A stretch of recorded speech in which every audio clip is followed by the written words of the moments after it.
அனைவருக்கும் வணக்கம். வாழ்க்கையில் சிறப்பாக இருக்கீங்க நம்புறேன். இப்போ எங்கே இருக்கேன், என்ன சாப்பிட்டுட்டு இருக்கேன்னு பார்த்துடலாமா? வாங்க. பைலேபா ஸ்கொயர் கிட்ட இருக்கு மதுராஸ்.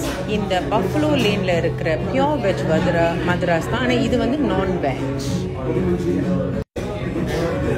இவங்க இந்த கோபி மஞ்சூரியன் ஆஹா ஓஹோன்னு சொன்னாங்க. பார்த்துருவோம், எடுங்க. எனிவே இது ஆயில் நினச்சேன். நோ, இது பிளாஸ்டிக்ங்க, ஏமாந்துடாதீங்க. மாஸ்ங்க. சரி, இது க்ரன்ச்சியாக இருக்குது. ஆனால் எனக்கு இன்னும் உப்பு கறிக்கிற மாதிரி இருக்குது.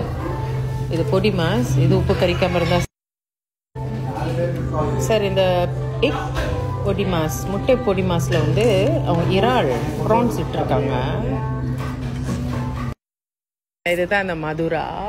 சரி, நீங்கள் அப்படியே வந்தீங்கன்னா எம்ஆர்டி, ஸோ உங்களுக்கு தெரியணும் பைலேபா ஸ்கொயர். சரி, இந்த சாப்பாடு எனக்கு அந்த கோபி மஞ்சூரியன் ரொம்ப உப்பாக இருந்தது. அதை நான் சொன்னேன் அந்த ரெஸ்டாரண்ட் மேனேஜர்கிட்ட. அவர் சொன்னார், உடனே உங்களுக்கு வேணால் நான் மாற்றி கொடுத்துருப்பேன் நீங்கள் சொல்லியிருந்தா. நான் சொன்னேன், பரவாயில்ல, சில நேரத்தில் நம்ம சாதத்தோடு சாப்பிட்டோன்னா நல்லாயிருக்கும். நான் அந்த மாதிரி ஒருவேளை அதுக்காக உப்பு போட்டு இருந்திருக்கலாம் கொஞ்சம் கூடுதலாக. பட் அவங்க அந்த மாதிரி கேட்டதுக்கு ரொம்ப சந்தோஷம். ஏன்னா இதுக்கு பேர் தான் சர்வீஸ் ரிகவரின்னு சொல்லுவாங்கள்ல. அந்த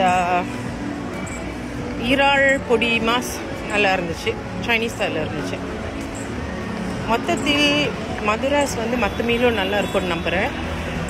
வாழ்க்கையில் சிறப்பாக சந்தோஷமாக இருக்கு.